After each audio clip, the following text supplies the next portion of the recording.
Hello everyone, this is Charishma from Security Department. Welcome back to the video lecture on Database Management System Unit number 3, that is Database Design and ER Model. So far, in Unit number 1, we have seen the basic introduction and different aspects of Database Management System along with its basic architecture. And in unit number 2, we have seen the concept of relational algebra and what are the different types of operators we have there, and what is the use of the relational algebra operations, and and I have also given a small intro regarding your ER model. So in this unit, that is unit number 3, we are going to look into the detailed aspects of ER model. So let me give an extension of this ER model. So this ER model is nothing but entity relationship model. So it is nothing but an entity relationship model. So let me tell you, this entity relationship model is going to play a very key role in a database design.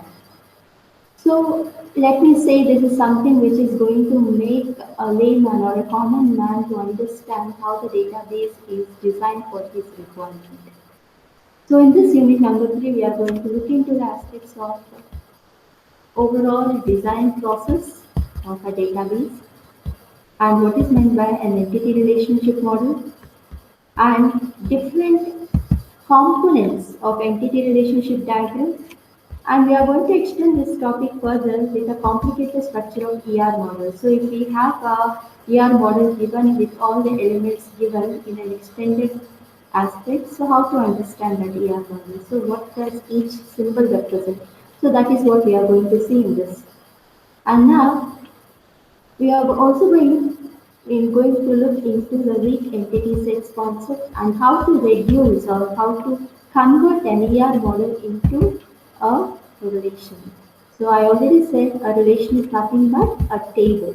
So how to convert a diagram into a table? So what are the key components or key ideas that are to be kept in mind while converting your ER model into a relationship or a table is also being studied over here in this session. So let's move on into our first topic, that is overall view of design process. So what are the steps that are involved in a database design? So let me tell you, there are basically six steps. There are basically 6 steps that you are going to look into in a database design process. So your first step is your requirement analysis. First step is the requirement analysis. Second one is the database design in a conceptual way. And third one is again the database design in a logical manner. Fourth one, schema refinement. Fifth one, physical database design.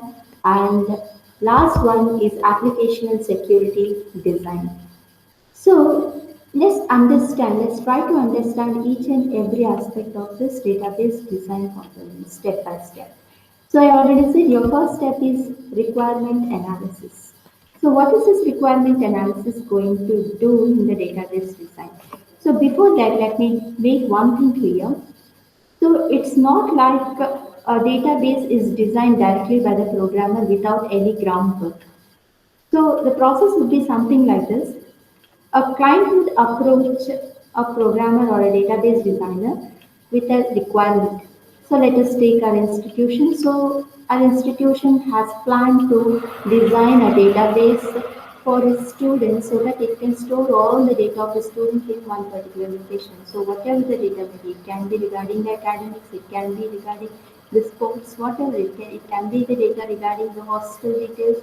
So if an institute thinks of maintaining a database of its students, so the institute would be a client over here. So the institute approaches a company or any software institute with its requirement, with its requirement, and it will explain. It's going to explain this requirement. So this is what we need, and the company would look into the requirement of the client, that is an institution, and it will set or it will make a team where people will start analyzing the requirements and start proceeding in a step-by-step manner. So that step-by-step manner, what I'm mentioning over here is nothing but the six-step process of database design. So this is how any IT professional who works on a database system or a database is going to proceed till the end, until the client requirement is finished. So first is your requirement analysis. So name itself says the requirement analysis. So what does it mean? So it has to, that means the one who is working on the database has to analyze the need of or the requirement from the client in a very detailed manner. So he should make each and every point that is being said by the client, and he should make a note of it so that no requirement or no element of requirement is missing in his designing or implementation process. So nothing should be left behind. So he should have a proper communication with the client and should be able to pull out all the details or all the ideas of a what it says. This is in this step it is necessary to understand what data need to be stored in the database. So if you think about an institution, so what all data we usually deal with in an institution data? So it is the data of the students, it can be data of the staff, or it can be the data of the academics, or it can be the data of our library, so whatnot. So here at this level, we come to an idea what all to be stored in a database implementation. So for this, the most important thing is proper communication with the user group. So once this step is done in a perfect manner, most of the work is set to be completed. So at this level, you will be getting an idea how to proceed further. So according to my six-step process, my first one, requirement analysis, is understood. The next one is conceptual database design. Let's see what is this conceptual database design. So this conceptual database design deals with ER models. So far I did not speak anything regarding what is an ER model. So before getting into the details of ER model, just keep in mind at this level that conceptual database design is totally depending on the ER model implementation. So let's see, look into the details of ER model in the coming slides in this session. Okay. So once this ER model is built, this is going to determine what are all the tables that we need to implement and what is the relation that should be existing between the tables. So a database is nothing but the collection of tables. Collection of tables in the sense each table carries the data of a particular category. So, like institution carries the data of different departments. So that means we are maintaining the tables of table for each and every department, separate table for triple, separate table for C, and so on. And we are going to maintain a relationship between the tables also. So that's what I spoke in the previous session. That is a joins concept. How do you create a relationship between both the tables? By using joins.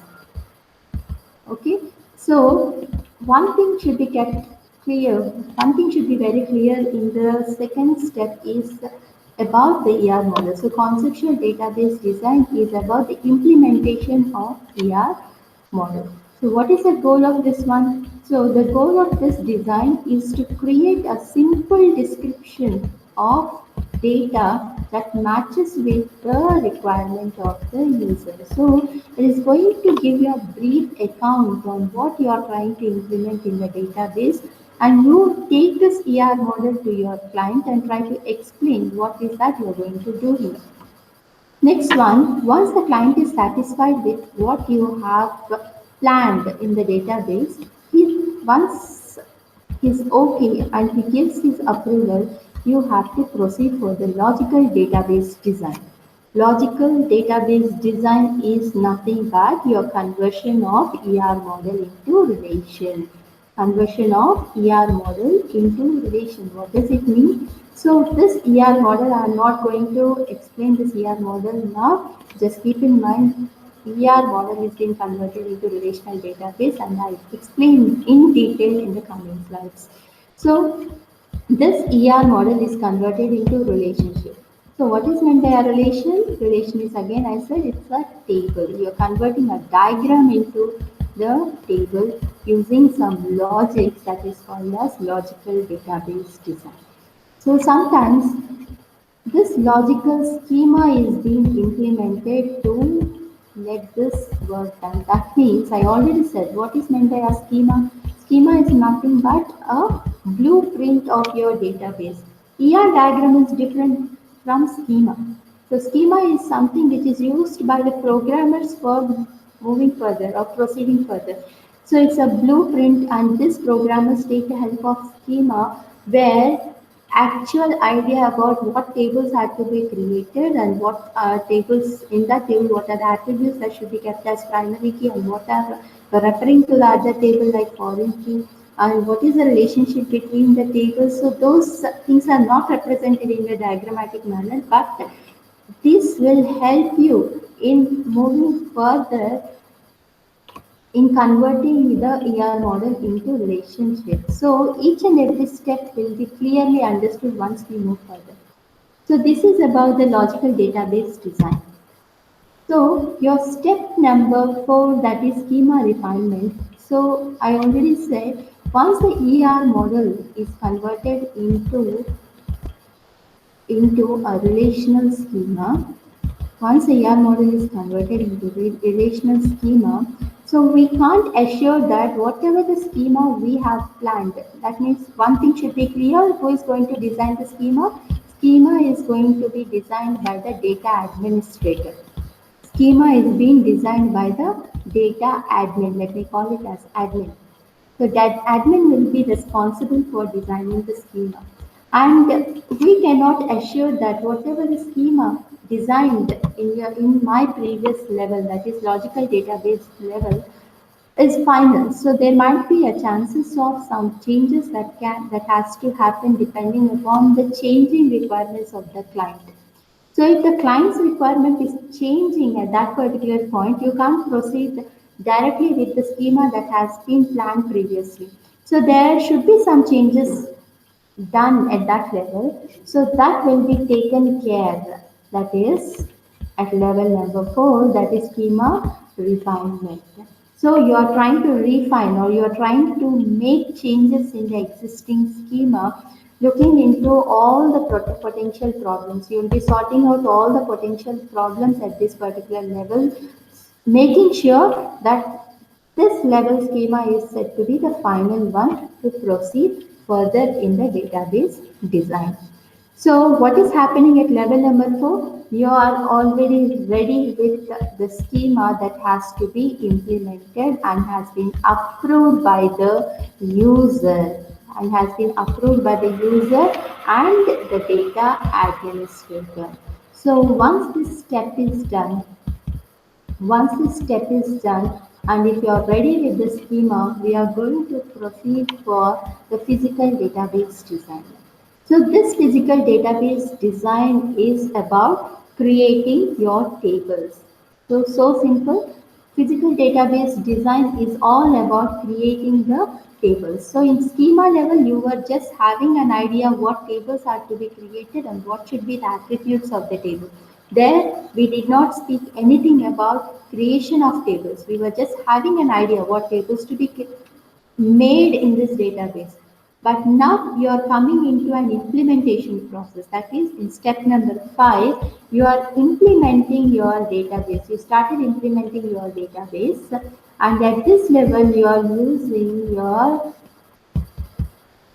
data definition language where you create the tables. Okay, so once the tables are created, so what is this tables create? The tasks are performed in a step manner. That means building up the indexes of the table, clustering the table, redesigning some part of schema from the earlier design. So this might also be possible. So Some portion of schema can also be little changed at this level in that is physical database design level. Usually this won't happen. The schema should be finalized at the step number 4 itself, but if in case if the demands, if the situation demands that this schema requirement can be little done in step number 5 also. So what is the purpose of step number 5? Actually, it is all about creating the tables. Next one is about the application and security design. Link up this particular database with an application. So let me explain this concept with the best example. That is, you just assume you have an IRCTC website. So IRCTC website. So what is that happening over here? So the database of its customers has been designed by the users, for example. So IRCTC has approached a software company with the data of its customers.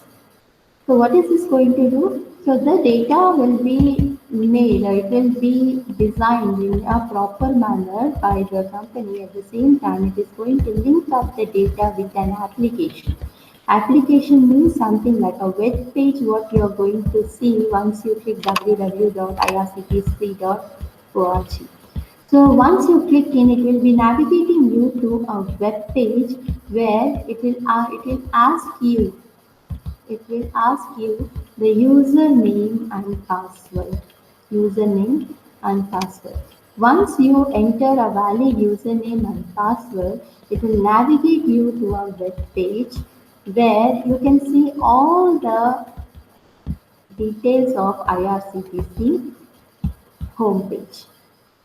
So this homepage contains the complete details of IRCTC along with the provisions provided for its customer to reserve the train or cancel the train or cancel the journey. So you can also see the discounts provided, what is the travel history of each and every customer of IRCTC website, whatnot. You find many things over there. So if you feel like you want to see the details of the trains moving from some Tirupati to Hyderabad.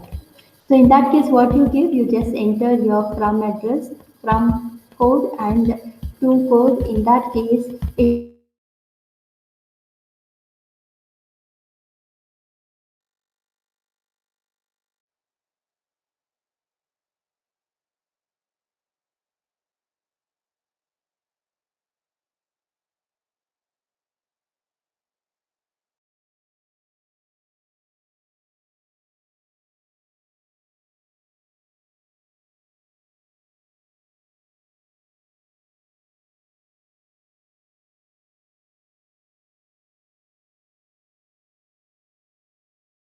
get you to some table called as.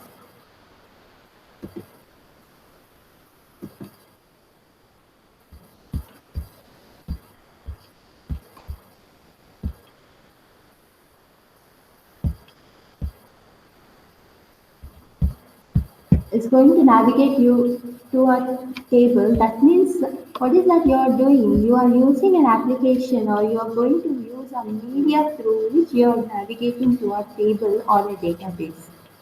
So that means through which you are connecting your database is nothing but the application and security design. So in this element, you are going to look into the linking up of your database with an application or a web page and also looking into the security aspects. So in this example, I spoke about username and password if you remember.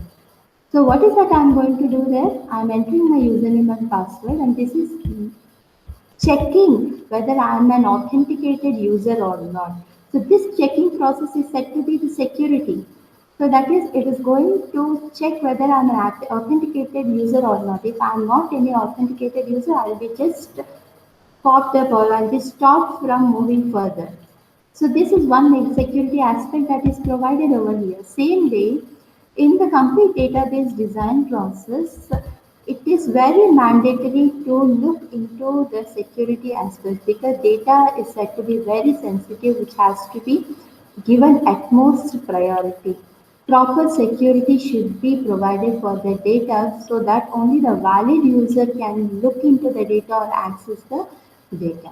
So this is all about six-step process. In simple, the first one, requirement analysis is about study of the client ideas or client's requirement, and then conceptual database design is about the design of ER model, and then logical database design is about converting my ER model into schema. And so once this is done, I can refine my schema at step number 4. Later, once the schema is confirmed, I start working with the actual implementation of the tables. And my last one is application and security design, which is just discussed. So let's move further. Now let's go into the actual concept of ER model, which I was speaking in the data design process. So what is an ER model? So if I say not every user or not every person would be having an idea or having a knowledge about programming. In that case, being a common user or a common man, I'm a client and I'm approaching a company, and if a company starts explaining everything to me in their own way, that is in a programming and technical way, would I be able to understand what is that? In that case, what should I do? Being a programmer or a designer, I should first try to implement my idea in a pictorial representation or in the form of a diagram. So diagram is something which makes a concept in a clear manner. It will make the concept to be understood in a very clear manner. So ER model is something like that, which is used by the designer to help the client understand about their ideas. So this ER model basically consists of symbols like rectangle, or it can be a circle, it can be a oval, or it can be a diamond. So there are different representations. Each figure like rectangle, circle, or oval has its own meaning. Let's move further and see what it is. Before that, one thing should be kept in mind is ER model is a pictorial representation that helps the client understand the ideology or ideas of a designer and a programmer. So this I'm calling as entity relationship diagram. So entity relationship diagram. So let's move further. I always say we are going to have different shapes which will have their own meaning. Among that, our first one is our oval shape. Let's see what is this oval shape. So I have a question. What does a table consist of according to my unit number 1? What is a table consist of? A table consists of attributes, and rows and columns, and these columns would be given a specific name called as attributes. So, how to represent the attributes of a table in an ER model? That is the question. So, how to represent the attribute? The answer is very simple, in the form of an oval.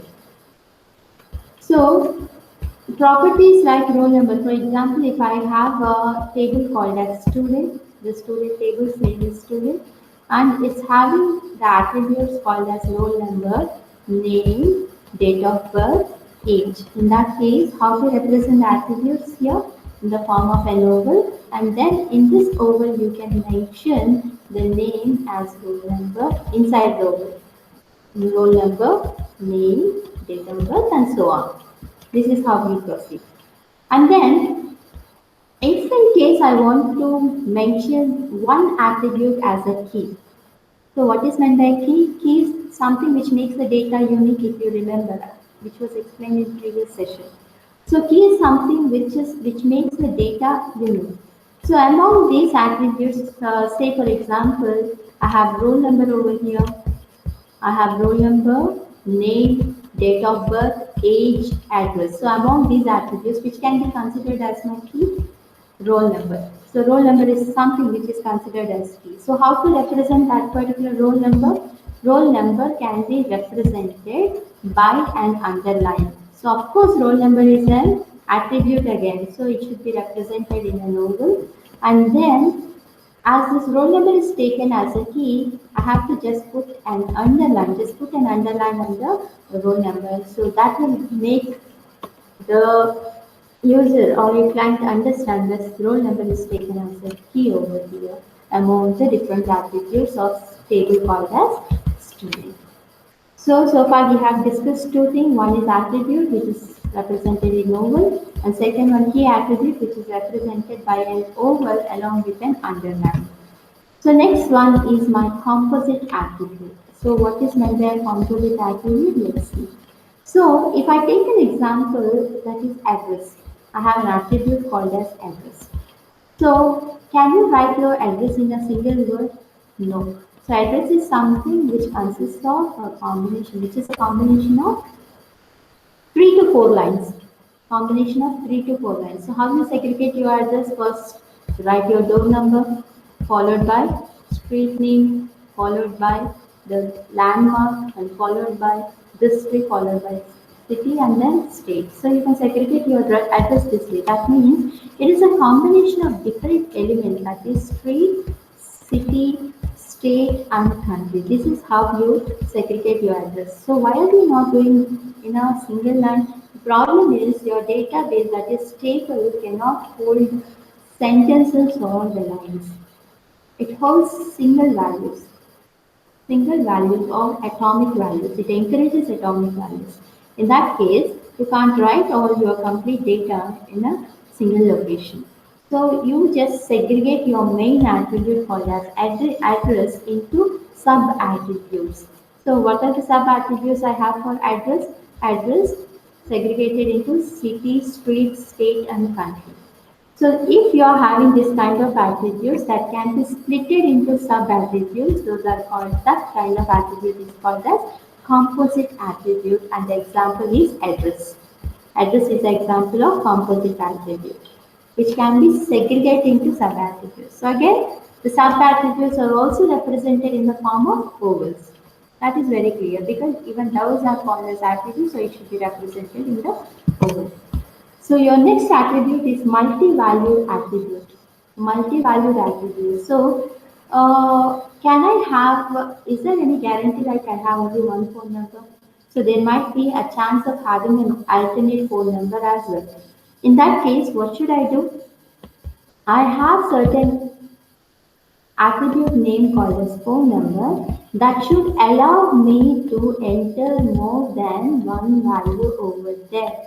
So one can be my mobile number and one can be my landline. So this attribute should allow or should give me provisions for entering more than one value over here, mobile and landline. So if I have such attributes in a table, then I have to represent that kind of attributes with a double oval. With a double oval. So what is the example of multi-valued attribute? The best example can be the phone number. Same way, I have the next one is a derived attribute. So sometimes while entering my data, so I just give my date of birth. For example, listen very carefully. When I enter date of birth in my system or while filling any application, when I calculate my present age from the date of birth, what I enter present age. So how is this possible? So it is going to compare my date of birth, the date of birth with the present date, and would be predicting my age in an accurate manner. It will give my age. So what is happening over here? From the data called as date of birth, the present age of mine is being derived. So that kind of attributes are called as derived attributes. So which one is a derived attribute over here? Date of birth or age? So I can say age is something that is derived from my date of birth. So age is called as derived attribute. So how to represent the derived attribute? By dashed ovals. So like how you see here, dotted form of oval and inside as written each. So next one, let's proceed. I've combined everything in a single diagram where I can see how an ER model can be represented. So if you observe carefully, I have a student which is represented in the form of a rectangle. How is student represented in the form of a rectangle? So this rectangle representation gives says a user that student is a table name.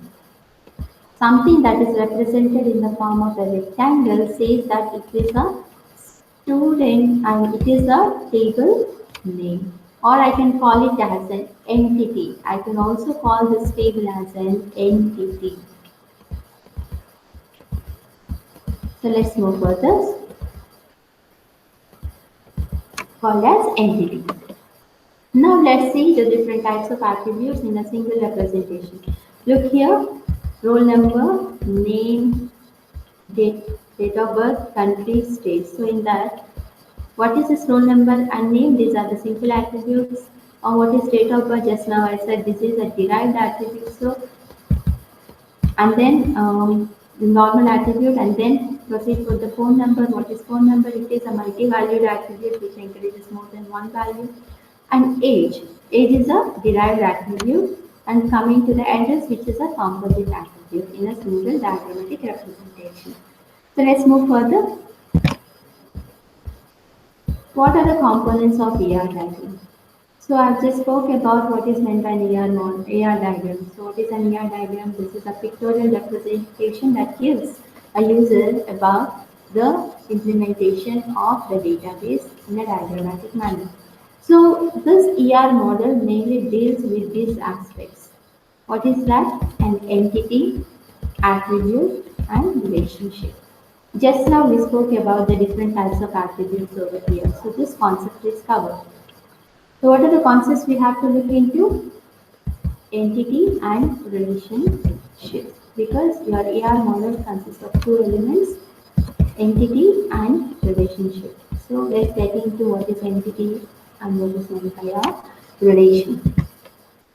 So entity, what is meant by entity? So entity can be in a simple word said like it is nothing but the name of the table. Just now I said entity is said to be the name of the table. So simple it is. So let's get into what is this weak entity. Entity is fine, I know. Then what is meant by this weak entity that we have to look into? A weak entity is something which is not strong by itself. I can say which is not strong by itself in the sense it has to depend on the other table for its reference. Without the other table, this entity will not have its own meaning. It is not carrying any meaning at all. So if you are having that kind of entity, I can call it as a weak entity. I can explain this one with the best example. For example, you have a bank account. In case you assume you have a bank account number with you or the account details. You just have your bank account number along with the details. And I'm regarding which regarding to which bank this bank account number belongs to. I'm just holding the data, only the data of the bank account. What are the transactions made in that particular account? So do you think this holds any meaning? Account data with the details of the bank, then only this table would carry its own priority. So the priority of this bank account depends upon the data of the bank table. So if you are having that kind of entities where the bank or where it is not holding its strength unless it is linked up with the other table, that kind of entity is called as weak entity, like how you have here, that is bank account. So how to represent this bank or weak entity is your next question. So the representation is done by double rectangle. So just mention that entity name inside the rectangle and form two lines over it. So that is called as double rectangle. And this says that that particular entity is a weak entity and should be linked with the other entity or an other table so that you can retrieve the data very easily. Next one is the relationship and relationship sets. So just now I said your ER model is about entity and relation. So just now we spoke about what is an entity. That concept is clear. Now we have to see what is meant by this relation. What is the role of relation in this entity relationship diagram? So this relation is something that is going to make your ER diagram complete. So without this mentioning or without any idea of what relation between the table we have, your ER diagram is incomplete. So let me go so that I can easily I can make you understand the concept much clearer. I can make you understand the concept in a much clearer manner. So you see you have something written in a rectangular box. So what is that written in a rectangular box? Just now I said anything I find in rectangular box, then I should say that is an entity or a table. Tables I have, first one I have student, the second one I have course. So is there any meaning if I keep my student and course data separately? No. There should be a link existing between the student and the course. The link the relationship or which helps in the interlinking of both the tables is said to be the relation. Retrieving the data from both the tables is said to be the relation. So how to represent your relation? First, just keep in mind the relation is represented in the form of a diamond. And in that diamond, you have to say what is the relationship between both the tables. For example, I have a table called as student. The second one I have a table called as course. And this, what is the relationship between student and the course? Enrolling. So the student enrolls in a course is the relationship between the entity called as student and the course. So what is this relation exactly? So let me make one thing very clear. In fact, a relation is also a kind of table. Relation is also, I'm extending the topic further. I'm making you move little forward. What is meant by a relation? A relation is also a table. Then why am I representing in a separate form or a separate shape? The reason is this table is something which is helping me to link up student and the course. Link up student and the course, what does it mean? So for example, I have a table called a student and this student is carrying the data student ID. So I'm making the table very simple. Student ID and student name, that's all. And I have one more table that is course, which is having the components or the attributes same. Course ID and course name. Course ID and course name. Okay, so you just don't take this enrolled into account and take student and course independently. If you look into the attributes of student, I have ID and the name and course table, course ID and course name. Do you think I can form a link between these two tables? Absolutely no. So what is that? In unit number 2, that is in my second session, I explained you, in order to create a link or if you want to retrieve the data from two different tables, the concept of joins is very important. The concept of joins, what is the main criteria of joins? There should be a common attribute existing between the common attribute between table student and the course? No. So here ID and course ID are two different keys and you don't have any common key or a common attribute between these two. So in order to frame a relation between these two tables, I am making one more table called as enrolled with the two attributes, that is ID of the student is my one attribute and my second attribute is course ID. And my second attribute is course ID. And don't bother about what are the other attributes I have. So one thing you need to focus over here is this student can form in relation with enrolled in because it is having the common attribute called as ID. On the other hand, the course can be formed in relation with enrolled table because the attribute CID is common in both the tables. So it means once the student is in link with enrolled and course is also in link with enrolled, that means the student is also in link with the course indirectly. So what is happening exactly over here? So this relation called as me to create link between the student and the course. If I remove this particular course here or the enrolled in relationship, then both the tables are independent. You can't retrieve the data from both the tables. Let's move further. Cardinality. So to understand this ER model, one and more important topic is about cardinality. So cardinality is something which speaks about the relationship. So how many times one particular entity or a table can participate in a relationship is about the cardinality. So if I go into the example, then the concept will be little clear. Before that, keep in mind, cardinality is nothing but the number of times an entity can participate in a relationship. Okay. So I'm just classifying this cardinality concept. So I have one-to-one cardinality, many-to-one cardinality, many-to-many cardinality. Let's understand each and every concept of cardinality here. So looking into the first one, that is one-to-one cardinality.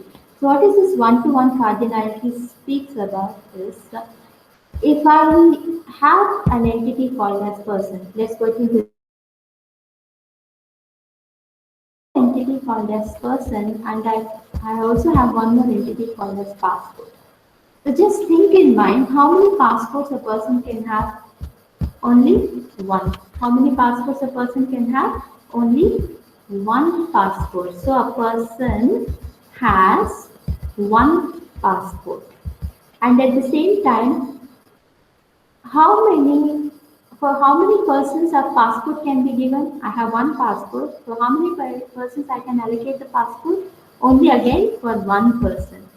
So that means a passport can be had by only one person. If you see here, the participation that can happen over here is only one time. Only one time. So this participation number, what I have represented here, is said to be the cardinality. It is called as cardinality, the degree of participation. So when I speak about one-to-one cardinality, in that case, the participation should happen only once on both the sides. Only once. So the ratio can be said as 1:1 for one-to-one cardinality. The ratio is 1:1, where 1 is said to be the cardinality value in the ER diagram. So if you find any numbers in the ER diagram, that means this is said to be the cardinality. Then let's try to understand what is meant by many to one. So many to one is something, again, the student course.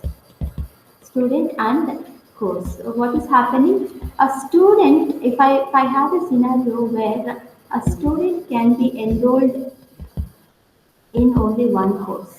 A student can be enrolled only in one course. So what is the cardinality I have here? 1.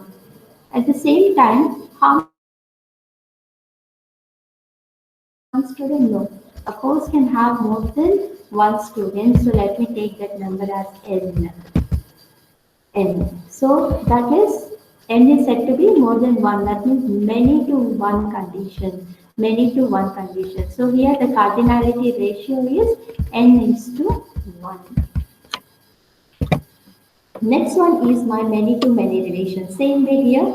So I can have, that means a student can enroll, that means any number of students can be enrolled in a course. At the same time, a course can have a number of students. So you see, there's no restriction for the student provided over here. A one course in an institution. For example, he can enroll himself in Oracle course, or he can enroll himself in Java course and whatnot. So he has possibility of more than one over here.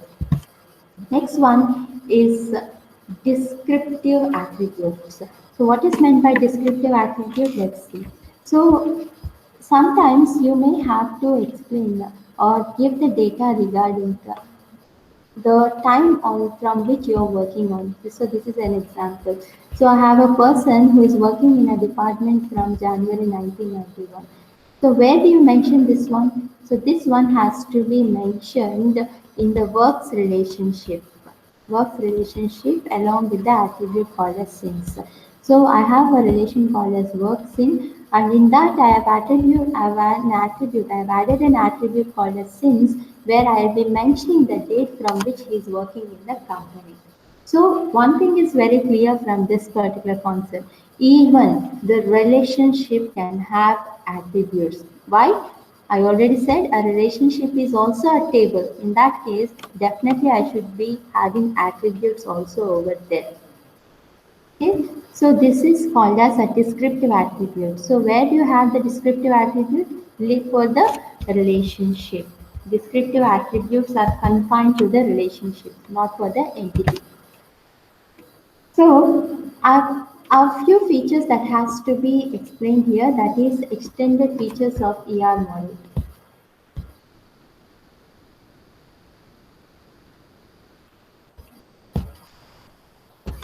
Extended features of ER model. So what is it saying? So we are going to look into the concept of key constraints, participation constraints, weak entities, class hierarchies and aggregations, which are very important.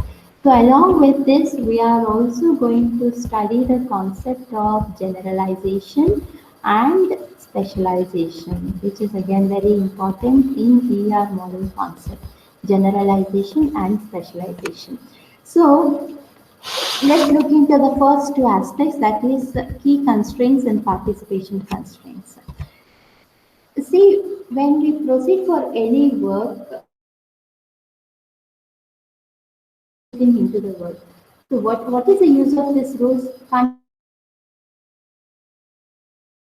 Rules are something that will help you to guide, which will help or will guide you to proceed in a very systematic manner.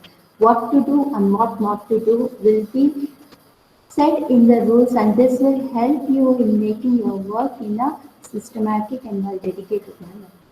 So these rules what I am speaking about are called as constraint in my database management system. Every approach of your database creation or working on a database will have certain rules that has to be followed. Same way, even the ER model has certain rules. Those rules can be called as key constraints and participation constraints. So what is meant by key constraint? So the restriction that each department can constraint. So you see, I'm working and I've just created a department with a set of employees. So how many managers I can allocate for this particular department is my choice. So here I'll be fixing the number. So there I can have two managers, one for this purpose and one for that purpose. So it's my wish. So this has to be analyzed and this has to be taken care at the ER model design itself. So we take the idea of the client at this level to fix the number for that particular relationship. So how many should be the maximum number for this particular relationship? So if I want an employee with department with the relation called as manager, So how many managers I should assign? So the client will come up with the number 1. Then I should mark that particular constraint in my ER diagram with the form of an attribute. If the client says like you assign only one manager, mention 1 with an arrow. That means a department can have only one manager in the ER diagram. So that's very clear. So how to represent that with the help of an arrow. Next one is a constraint, again almost deals with the concept of cardinality. So whether this particular entity can have the participation 0 or it should have full participation, so that depends. So you see here, I have two things, that is for total participation and partial participation. What I should have certain set of participants to involve in the course that is mandatory. So other name of this one is mandatory participation. So what is it saying? It says that each entity in the entity set must participate in at least one relationship. So what does it mean? I'm setting a condition over here. At least one course. So you cannot have a student who is involved in 0 number of courses. He should have at least one course. In that case, I'm fixing my minimum cardinality as 2. In that case, what is it saying? I should have at least the student enrolled in at least one course, and maximum he can enroll in 2 courses. Here, if you observe, I'm not mentioning the value as 0. So if you are having the value 0 over here, it means it is not total. In the same case, a course can have 0 students studying in it, or it can have maximum of 60 students. It can have maximum of 60 students. For example, you consider there are 5 branches, among which the 5th branch is not opted by any student. In that case, what can I say? It is a partial participation. So it is not encouraging at least minimum students to get into it. It's not, it is allowing even the 0 value into it. So if I have such scenario, that is said to be a partial participation. So one thing I want you to understand here is, here the student entity, so there's one condition given for the student entity, that he should involve in at least one course. He should involve in at least one course. That means the student has been provided with a constraint over here. So that's why I'm mentioning that particular thing with the double line. So if I have double line to one entity, that means that entity should participate in the relation at any cost. That is called as total participation. And what is the other name of this one? Is mandatory participation. And what is meant by partial participation? So if it is increasing even 0 values, then I can say it as partial participation. That means I'm giving an option over here. I'm giving an option over here. That means a course can have 60 students or it can have 60 students also. So that option I'm providing over here, that's why I'm calling it as optional participation. So now let's get into the concept of generalization and specialization, which is very important in ER diagram representation. So what is meant by generalization? You see, a database is not a simple element. So it is a combination of different tables, interlinking of different tables, huge collection of tables. So in that case, I can't represent my diagram as I like. So there's a systematic approach through which you just represent your diagram or the tables. So what is the table I'm calling in ER diagram? The tables are called entities. So first what I have to do is I have to represent the entities in a hierarchical manner. It's my wish whether I want to proceed from higher order to lower order or lower order to higher order. It's my wish. But one thing which is very important is you can't scatter the tables or the entities as I like. You have to arrange the elements in a well and systematic manner, that is, I can call as an hierarchical manner. So that hierarchical representation, what I'm speaking about, is nothing but the generalization and specialization. So now let's get into the concept. Generalization is a process of extracting common properties. It is the process of extracting the common properties, and it is said to be from bottom up approach. Bottom up approach. So you are dividing your entities in the form of class, superclasses and subclasses, and try to arrange the entity or the data or representation in a better way. Let's go to the example directly and understand the concept. So I have a entity called as car, bus, and motorcycle.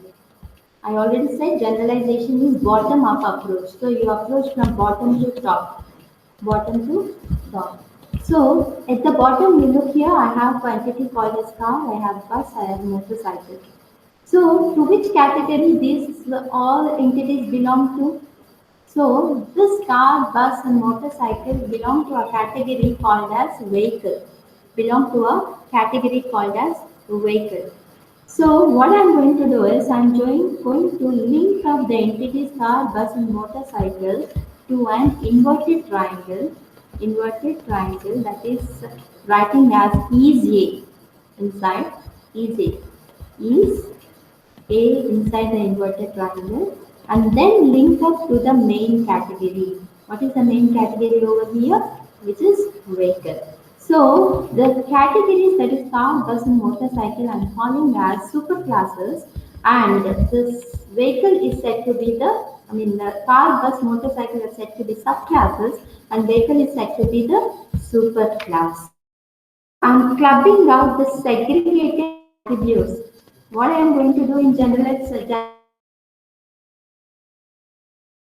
clubbing. I'm just clubbing the entities, three entities, car, bus, motorcycle, into a single entity called as vehicle. So this is how I'm going to represent my entities in a systematic way. And I have something called a specialization, which is quite opposite to generalization, that is top to bottom approach. It is said to be top to bottom approach.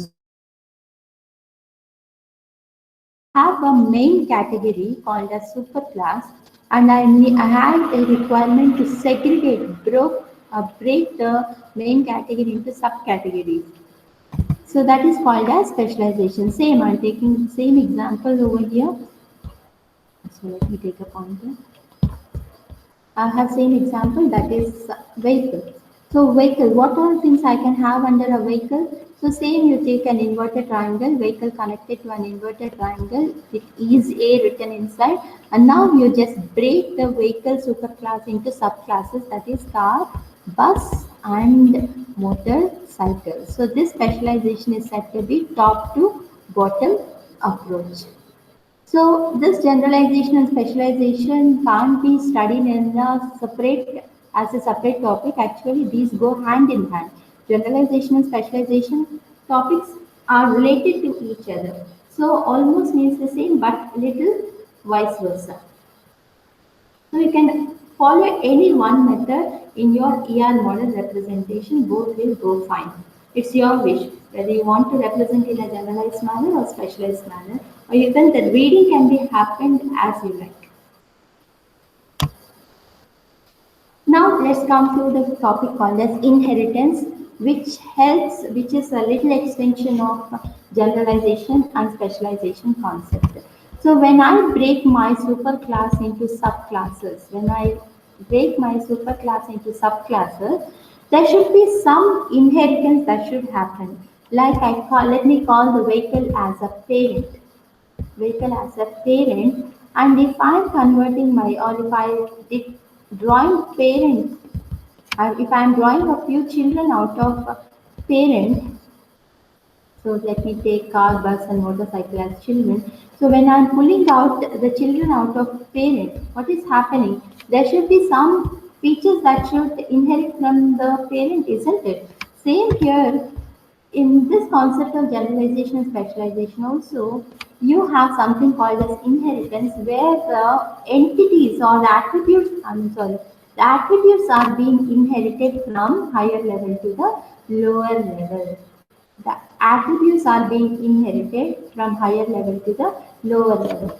So there are different types of inheritance. The attribute inheritance, just what I spoke about, that is you are inheriting the attributes. At the same time, you also find as participation inheritance, in which the relationships involved in the higher level entity sets are also inherited by the lower level entity set. So what does it mean? It's not only the attributes that are being inherited. So, for example, vehicle number. So, what can a vehicle have? It can have a chassis number, it can have a registration number, or it can have the number of wheels it has, number of wheels. So, these are the attributes I have in my vehicle, number of wheels. So, these attributes will be also applicable for my subclasses, that is car, bus and motorcycle. So even the car can have chassis number, registration ID and number of over here. All the key attributes from the vehicles are being filled to the bottom. Same way, not only the attributes, even the relations. For example, if the vehicle is in relation with some other attribute, you say how to represent the relation with the help of a diamond. If if a vehicle is in relation with some other entity, even in that case, this a relationship will be applicable for its subclasses also, car, bus, and motorcycle. So this is about the inheritance, both the attribute and participation inheritance. So this is about unit number 3, where we have discussed the major aspects of ER diagram and what is the importance of ER diagram and why should we go for an ER diagram, little extension of ER diagram features and so on. So in the coming classes, we'll be looking into the concept of SQL. So structured query language, which is very important topic of database management system. Database management system. Hope the concept is clear. Let's meet in the next session.